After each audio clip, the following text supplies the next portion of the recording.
let me just ask you this, Yogaloy.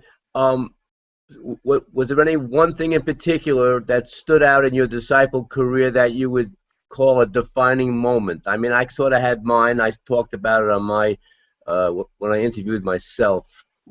Was there anything that really pops up in your mind? Uh, I don't know. Looking backwards, I would just say there's a few, and it just depends on, what it is exactly we're focusing on. If I'm focusing on, at the apex of my sort of aspiration, when I was really committed to the center and thinking about, spiritual experiences, you know, the answer would be one thing. If I'm looking back kind of holistically, I'd probably add a few other things. Spiritually, I mean, when I was really on fire and at the most, and I had the most zeal, for me it was all about meditation.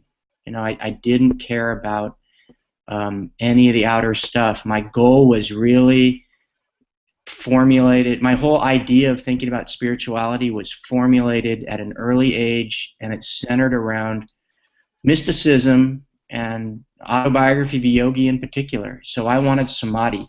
I wanted to experience a trance, not a trance, that an outsider would think of, like where I'm just immobile, but one where I'm sort of in the world, but super conscious, right? Not going unconscious, but being super conscious.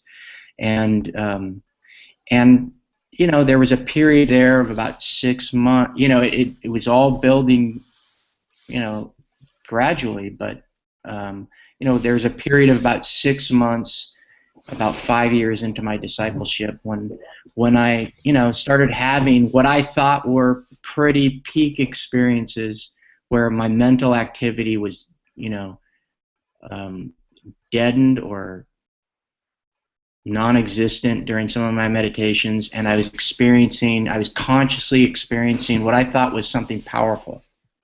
And it was typically when I was sitting in front of Sri Chinmoy himself.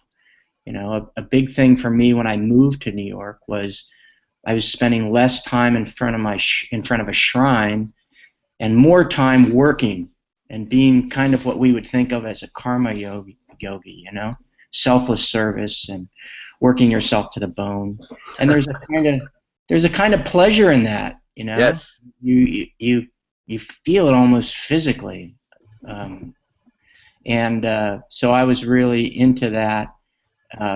But my favorite time was sitting as close to Sri Chinmoy as I could, close enough so that I couldn't see anyone or very few people in my peripheral vision, and so I could just concentrate or not have any distractions, maximize my opportunity to experience what I thought was this, pristine state. And it seemed like, going back to our discussion before, it seemed like he was a part of it. Even now, I'm much more open to the idea that this was all triggered within myself, given the circumstances, but it sure seemed like he was aware of what was going on too, I feel exact. I would just want to say I have been through the same thing. I had several pretty dramatic spiritual experiences. When I was in the center, I attributed them totally to my guru, to Sri Chinmoy. Later on, I have gone on to other things, and I agree. I think that he didn't cause them. There might have been some influence, but basically, yeah, they came from my own aspiration, my own intention, and I think that's what I believe right now. Yeah, and it causes some, for people like me, and I think most of the disciples and ex-disciples are like me in this sense. For people like me that didn't see anything terribly bad, didn't see any wrongdoing by Sri Chinmoy as alleged by our sister disciples, it's hard to square that. It's a challenge to square your personal experience, right? The evidence that you know the best, what you saw and felt. It's hard to square that with these diametrically opposed descriptions and experiences from our sister disciples that we didn't see ourselves, you know. And yet, you know, we can talk about it, but the evidence about Sri Chinmoy's sexual exploitation of his female disciples, at this point, I think it's, you know, practically beyond dispute. I think it's completely beyond dispute. I knew nothing of this when I was in the center. I came upon this information later on. It's absolutely indisputable. By the way, is that why you left? See, I left for other reasons. I didn't even know about these sexual allegations and activities that were going on. I left. I mean, you know, you don't want to toot. Well, you don't want to toot your own horn, but I do it all the time. I toot my own horn all the time. But I didn't have much going on for me, but I did have a sense of integrity, at least for myself. Like, I knew I didn't have integrity as a young man, which is what drove me in part to the center. So by the time I was in the center, I had a sense of integrity. I knew what the rules were. I wanted to be celibate. About 7 years into my discipleship, I was just starting to get burned out, and I didn't have the same spiritual hunger that I once did. And I thought that was a bit of a test, so I just sort of waited that out for about a year. But after about a year, there was kind of a vacuum in my psychology. I didn't have a goal or I wasn't motivated spiritually. So I think in that vacuum, as a young, healthy, red-blooded American male, I mean, I just, you know, I started noticing the opposite sex again. And, you know, I realized, look, I can't, these are the rules of the center. I joined under certain rules. And if I can't follow them, I need to leave. And I had become aware that there were some guys in the center who didn't feel the same way. You know, they felt like they could have their own life on the side, a secret life on the side. But I just didn't. I thought I was a failure, and I was able to accept the failure honestly, and I just needed to move. You know, I needed to leave the center, and it took some doing because it's scary. But you know, after a couple of years, I was able to break. Well, you know, it's daunting to make that break, and I can relate to what you're saying because I kind of felt the same way about myself. I said, you know, I'm just going through the motions here now. I lost that intensity, that drive, that aspiration, that sincerity. I said, I can't do this either. And part of this Sri Chinmoy Disciple Experience project is hopefully some people who may be thinking about leaving or at some point think about leaving. And, you know, it's very scary and very daunting, especially when you hear all the horror stories that Guru used to tell. Sri Chinmoy used to say, oh, if you leave the center, you know, you're going to wind up, you're going to get raped, you're going to get cancer, the hostile forces are going to capture you. You know, we want to show that, hey, there's a life after the Sri Chinmoy Center, and it's a very abundant one, too, as a lot of our brother and sister ex-disciples can testify, and their lives testify in great measure. Let me ask you this though, because whenever we're talking about Sri Chinmoy, no matter with who, there's the elephant in the room. Are those sexual allegations? I don't even want to call them allegations anymore. I 100% absolutely convinced that those women who came forward, many of them longtime disciples, not fly-by-night, you know, visitors, weekend, came forward, and their whole lives were basically turned upside down that same day, because once you even question Guru's celibacy or his integrity or whatever, you're out the door, you know, like pack up now and get out of town.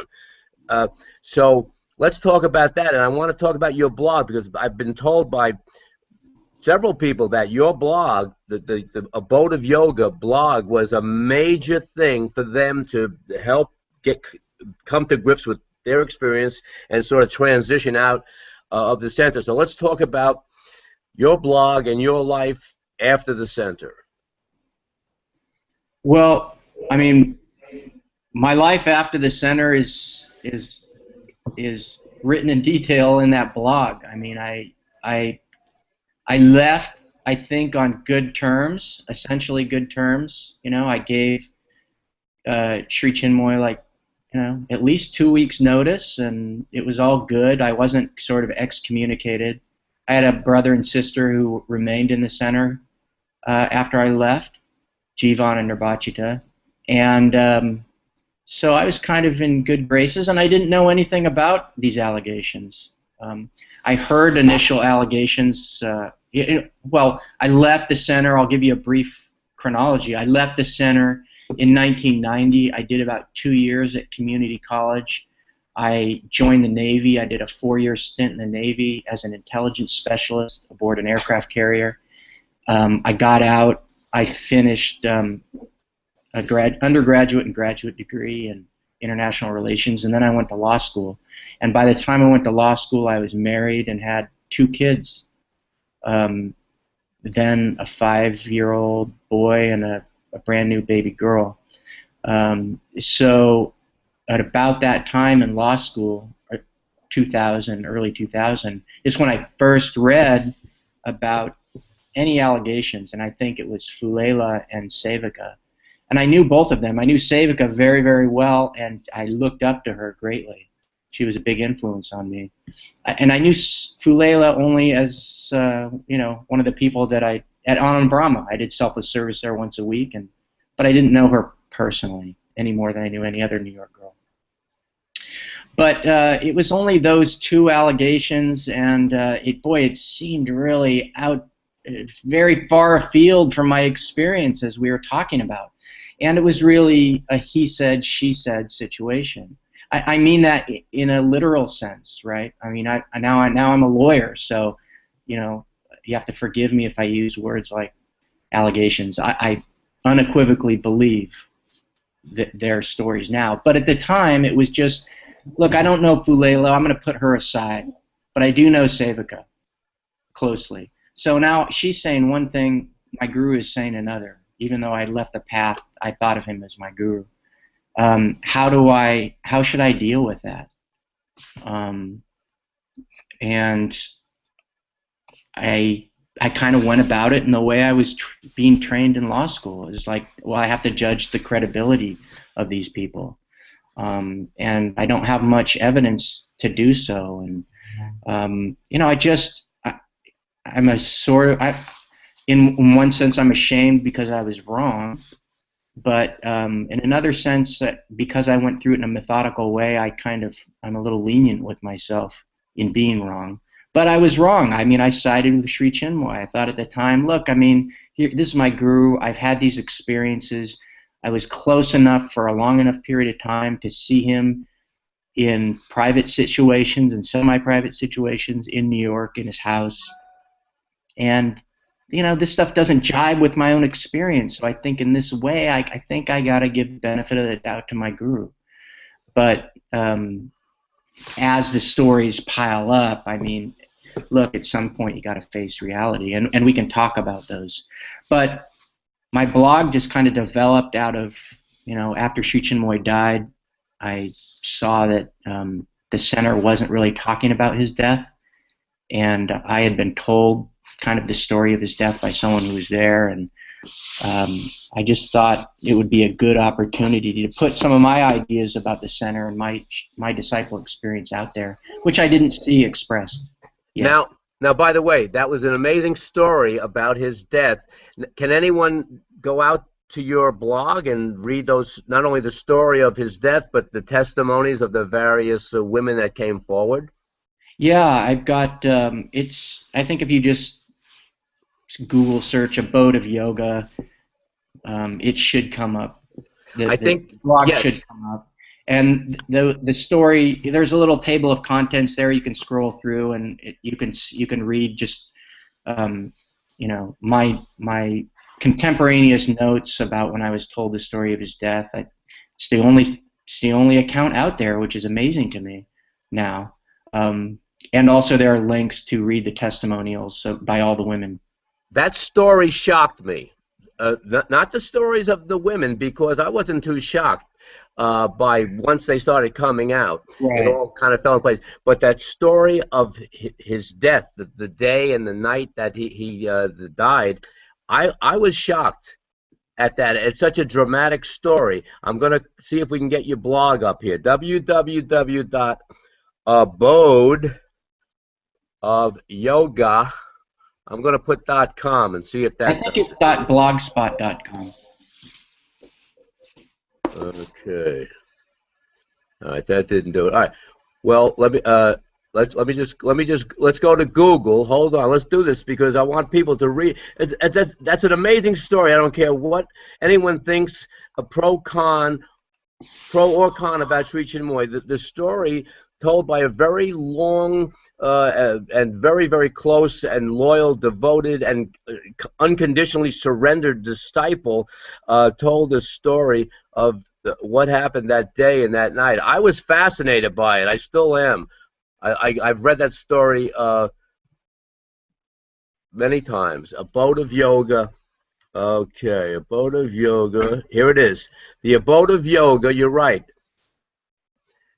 abodeofyoga.blogspot.com. Abode of Yoga.blogspot.com. You can just Google it and it'll come up. And I've got it up on my screen now. And you're right. There's the chapters and the links.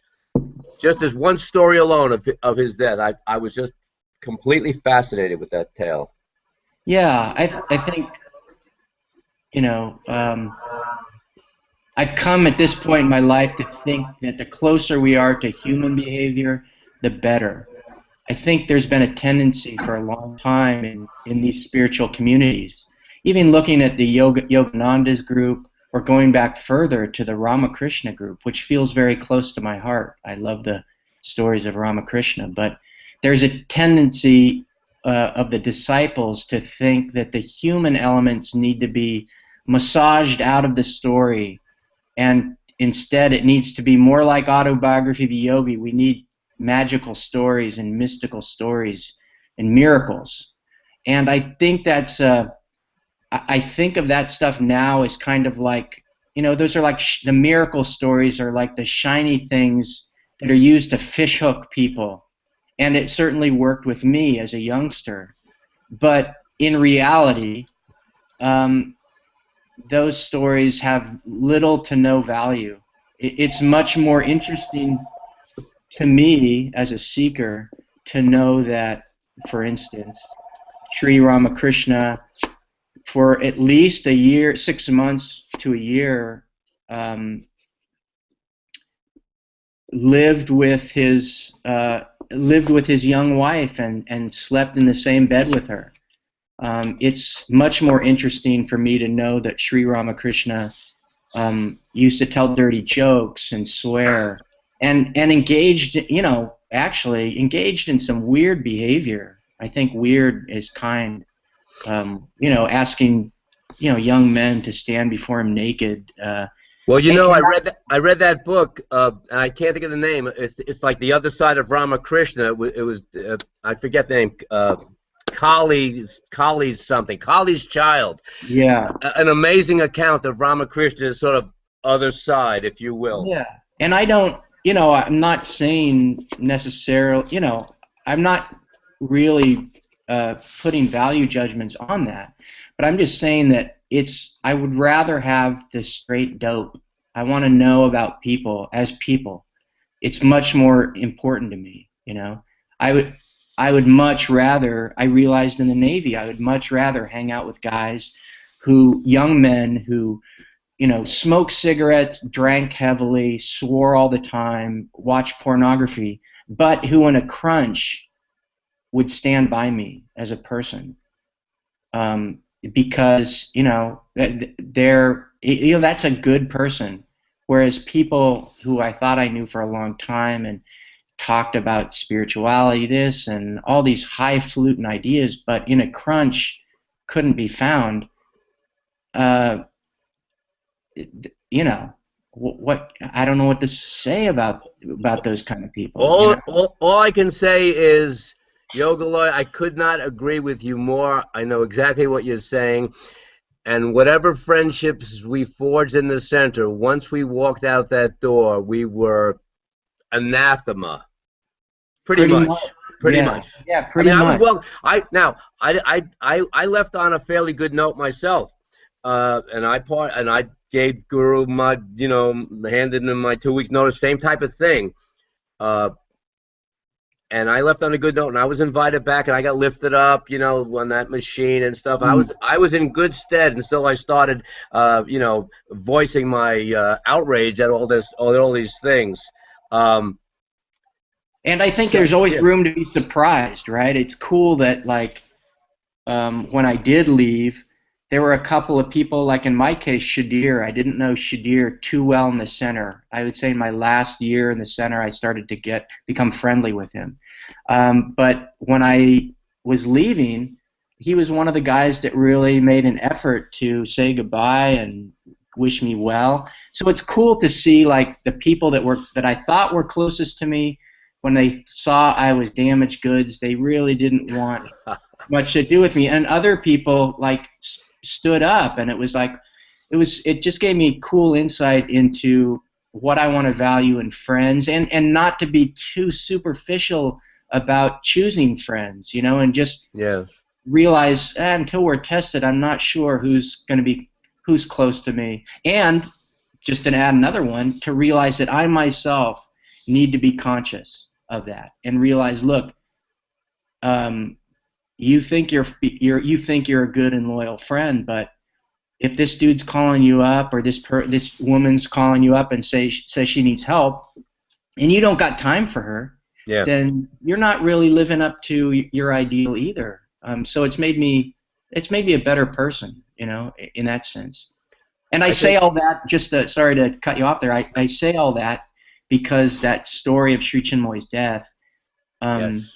it painted a picture of a person to me, not a demigod that crapped sandalwood and decided, oh, I'm going to leave my body in Mahasamadhi now, and all that sort of bullshit. What I think is really bullshit. Listen, Stuff, I have to say the same thing. Bullshit to that Mahasamadhi thing, and you're right. This was a human being who died of a heart attack, a massive heart attack. He didn't go tell his disciples he's going to leave his body and then go meditate. No. Anyway, Joe, I want to say one thing. Shudir was a gem, a beautiful, beautiful being. But but for the most part, people, when you left, you were like, out. Joe, Yogaloy, final thoughts. I think what you're doing is great. I think there's so much to cover. It would be really nice. When I was writing my blog, what I tried to keep in mind was, what do I want? What do I really want with this?